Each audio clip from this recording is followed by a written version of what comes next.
si me acompañan por favor a Mateo capítulo 10.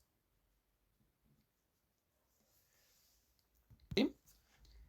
Voy a leer entonces a partir del verso 1. Ya leímos esta porción anteriormente, que es cuando el Señor elige a los discípulos. No, ¿saben qué? Discúlpenme, antes de leer Mateo, vamos a Génesis capítulo 6. Discúlpenme por estar hablando del otro, me distraje aquí. Es bien importante esto que vamos a hacer, porque nos va a ayudar a entender de una mejor manera Mateo capítulo 10, ¿sí? Génesis capítulo 6, versos 13 y 14. Génesis 6, 13 y 14 dice lo siguiente: dijo pues Dios a Noé: he decidido el fin de todo ser, porque la tierra está llena de violencia a causa de ellos, y he aquí que yo los destruiré con la tierra. Hazte un arca de madera de gofer, harás aposentos en el arca, y la calafatearás con brea por dentro y por fuera. Dirán, bueno, ¿qué tiene que ver este pasaje con lo que vamos a estudiar? Esta instrucción que Dios está dando aquí cuando dice en el verso 13, dijo pues Dios a Noé: he decidido esto, el otro. Y en el verso 14 le dice: a Noé, hazte un arca. Cuando nosotros leemos este pasaje no decimos: ay, Dios me está hablando a mí para que haga yo un arca. No, sabemos que estaba hablando con Noé, que fue una instrucción específicamente para el tiempo de Noé y para el propósito que Dios estaba cumpliendo en ese momento.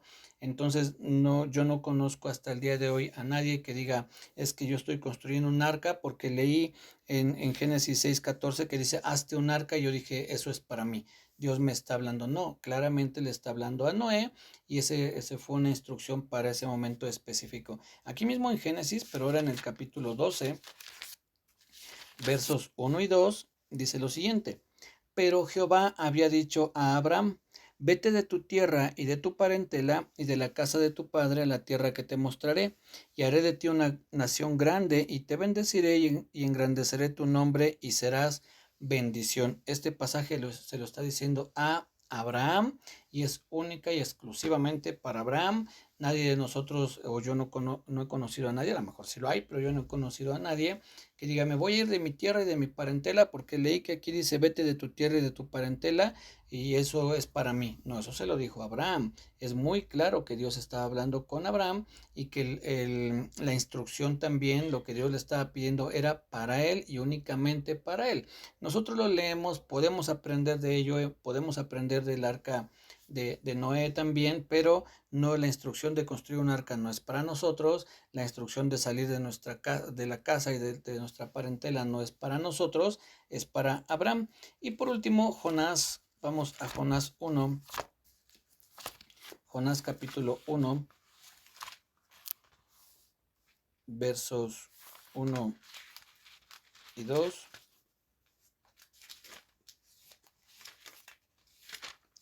Jonás 1, 1 y 2.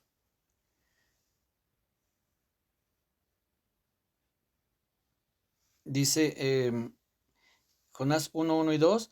Vino palabra de Jehová a Jonás, hijo de Amitai, diciendo: levántate y ve a Nínive, aquella gran ciudad, y pregona contra ella, porque ha subido su maldad delante de mí. Dice: Jonás se levantó para huir de la presencia de Dios. Pero cuando leemos esto, también nadie de nosotros dice: bueno, ¿saben qué, hermanos? No voy a estar compartiéndoles un mes, porque voy a ir a Nínive a predicar un mensaje que Dios me dio, porque leí que decía aquí: levántate y ve a Nínive, aquella gran ciudad, y pregona contra ella. No, sabemos que fue un mandato que Dios le dio a Jonás, que es él quien tenía que ir, y yo no me adjudico eso para mí, ¿no? Eso fue algo que le dijo Dios a Jonás hace muchos años, hace cientos de años, y no decimos: ay, Dios me está hablando a mí que vaya a predicar a Nínive. Eso fue una situación especial o única que no se ha vuelto a repetir en cuanto a Jonás, ¿no? Después fue Nahum también a predicar a Nínive, pero también fue una instrucción específica para él. Con esto en mente, sabiendo que hay porciones de la Biblia que solamente fueron dirigidas a ciertas personas en momentos específicos, ahora sí vamos a Mateo capítulo 10, ya que tenemos este panorama de cómo en algún momento Dios envía instrucciones para personas y únicamente para ellos, ¿sí? Y dice entonces, fíjense cómo comienza el capítulo 10, Mateo capítulo 10. Entonces, llamando a sus 12 discípulos, es de resaltar que Mateo aclara a sus 12, no dice llamó a sus discípulos o a los que lo seguían, dice llamando a sus 12 discípulos, les dio autoridad sobre los espíritus inmundos para que los echasen fuera y para sanar toda enfermedad y toda dolencia. Esto que nos va a narrar el capítulo 10 va dirigido específicamente para los 12 discípulos. Después nos dice quiénes eran esos 12. Dice los nombres de los 12 son, y ya lo vimos, ¿no? Las semanas pasadas. El verso 5, vean lo que dice, a estos 12, vuelve a aclarar Mateo, no dice a todos los discípulos, a estos 12 envió Jesús y les dio instrucciones diciendo, por camino de gentiles no vayáis y en ciudad de samaritanos no entréis, sino id antes a las ovejas perdidas de la casa de Israel y yendo predicad diciendo, el reino de los cielos se ha acercado, sanad enfermos, limpiad leprosos, resucitad muertos, echar fuera demonios, de gracia recibisteis, dad de gracia. Sigue hablando, no os proveáis de oro y plata y muchas otras cosas más, pero vean lo que dice en el capítulo 11, verso 1, Mateo 11:1. Cuando Jesús terminó de dar instrucciones a sus 12 discípulos, se fue de allí a enseñar y a predicar en las ciudades de ellos. Nuevamente hay que resaltar que Mateo enfoca nuevamente, dice, cuando terminó de dar instrucciones a sus 12. Todo lo que encontramos en Mateo capítulo 10 es para los 12 discípulos, así como lo que vimos en Génesis, que era para Noé, que era para Abraham, lo que Dios le envió a decir a Jonás, o más bien la comisión que Dios le dio a Jonás, eran únicamente para ellos. Con esto no estoy queriendo decir que nosotros no podemos predicar el evangelio o que no podemos orar por los enfermos, pero no podemos decir que en este pasaje Dios me está dando a mí la autoridad, por ejemplo, para sanar enfermos, limpiar leprosos, resucitar muertos, echar fuera demonios. No estoy diciendo, insisto, que un hijo de Dios no pueda orar por un enfermo y que ese enfermo se sane, que pueda orar por una persona y esa persona sea libre del demonio, pero yo no puedo decir que este pasaje me está hablando a mí o le está hablando a todos los que creemos en el Señor Jesús. Esto es importante porque a veces tomamos así la Biblia, vemos un pasaje que se nos hace interesante, bonito, no sé, que es alguna bendición y decimos, Dios me está hablando a mí, esto me lo está diciendo Dios a mí. A veces hay gente que dice, es que Dios nos mandó a sanar enfermos y a limpiar leprosos. No, eso se lo mandó a sus 12 discípulos. Comúnmente tomamos solamente esta porción, pero olvidamos, por ejemplo, lo que dice después. Dice, no os probéis de oro, ni plata, ni cobre en vuestros cintos, ni de alforja para el camino, ni de 2 túnicas, ni de calzado. Y mucha gente, incluyéndome a mí, que compartimos del Evangelio, pues al menos yo sí tengo más de 2 pantalones y más de 2 playeras. Es decir, yo no digo, esto también lo dijo para mí. No voy a comprarme 2 pantalones, solo voy a tener uno. No me voy a comprar 2 cinturones, solamente uno. No, hay cosas que a conveniencia, lo digo entre comillas, tomamos para nosotros, pero otras decimos, no, eso se lo dijo a sus discípulos, eso fue para aquel tiempo, cuando un argumento que se utiliza para defender el pastorado de las mujeres que dicen, bueno, es que cuando el apóstol escribe que no permite a la mujer enseñar, fue para Corinto, fue para esos tiempos. O sea, no estoy queriendo criticar, sino solamente estoy haciendo esa comparación entre cómo a veces tomamos cosas y decimos, no, eso fue para ese tiempo. Y cuando leemos decimos, no, esto es para mí. O sea, ahí hay una especie de contradicción también en nuestra forma de interpretar la Biblia, porque a conveniencia esto fue para aquel tiempo, pero leemos pasajes como esto y no, esto nos está hablando a todos. ¿Y por qué Corintios no nos está hablando a todos diciendo la mujer no debe enseñar, no debe ejercer autoridad sobre el varón? ¿Cuál sería nuestro rasero, nuestra tabulador para decir esto sí, esto no? ¿Es la conveniencia de las personas o es la conveniencia del ministerio?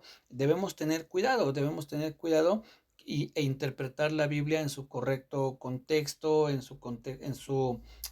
lo que estaba, en lo que está escrito un poco antes y un poco después de qué viene hablando. Como en este caso, que es muy claro que le está hablando a sus discípulos.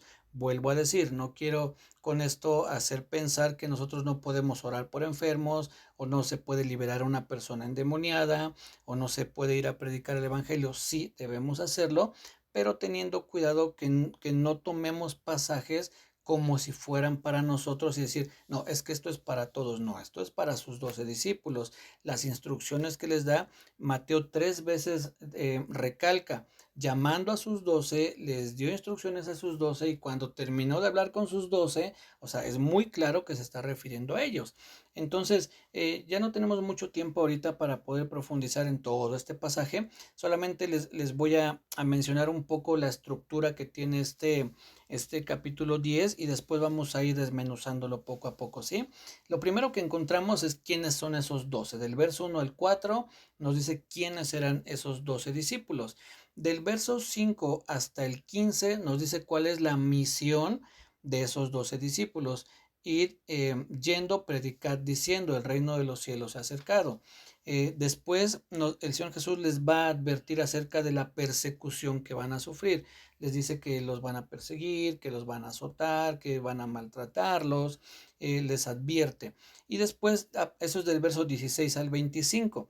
Del verso 26 al 33 les dice, pero no tengan miedo de ellos, ustedes a quien deben temer es a Dios, es decir, si debe haber un temor en su corazón que sea a Dios y no a los hombres, es decir, que no sea por los hombres, por causa del miedo a los hombres, que dejen de predicar, que dejen de cumplir con su misión, ustedes teman a Dios. Y después el mismo Señor Jesús en esa porción entre el verso 26 y 33 les dice, si Dios cuida a los pajaritos, ¿cómo no los va a cuidar a ustedes que valen más que los pajaritos? ¿No? Parafraseando un poco, pero es lo que el Señor les está diciendo en esa porción entre el verso 26 y 33. Después entre el verso 34 y 39 les dice que va a haber incluso conflictos con las personas cercanas, no solamente con los fariseos, no solamente cuando vayan a predicar lejos, sino aún con las personas cercanas. El hijo se levantará contra el padre, la hija contra la madre, la nuera contra la suegra, dice, y los enemigos del hombre serán los de su casa. Aún con gente de cerca puede haber conflictos, también el Señor se los advierte. Pero les dice después a partir del verso 40 hasta el 42 que hay una recompensa en todo ello. Eso les digo, lo vamos a ir desmenuzando con más calma la próxima semana. Pero el Señor Jesús, después de que les dice la misión, les advierte de la persecución que va a haber, les dice que no le teman a los hombres, que a quien deben temer es a Dios y que Él los va a cuidar, que Él va a tener cuidado de ellos. Aún así va a haber conflicto con la gente incluso cercana, pero hay una recompensa en obedecer lo que Dios les ha dado a hacer.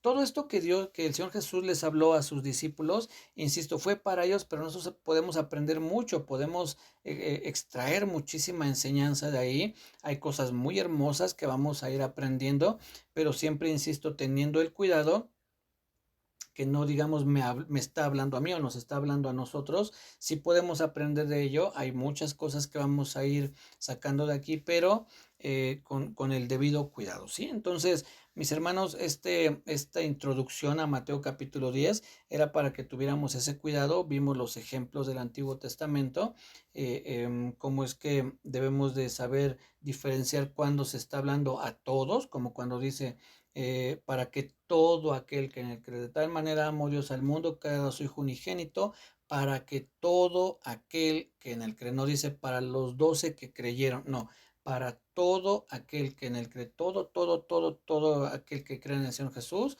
no se va a perder y va a tener vida eterna. Eso es muy claro que dice todos, sí, pero en este caso dice a sus 12 y vamos a ir aprendiendo, insisto, algunas cosas, pero debemos tener cuidado para que no tomemos pasajes así aislados o de a otras personas y los hagamos como si me estuviera hablando a mí, y entonces ahí se empieza a torcer la escritura, se empiezan a torcer las enseñanzas, se desvía de la sana doctrina y después es mi interpretación lo que un error no es un error es cuando uno pregunta, ¿tú qué entiendes?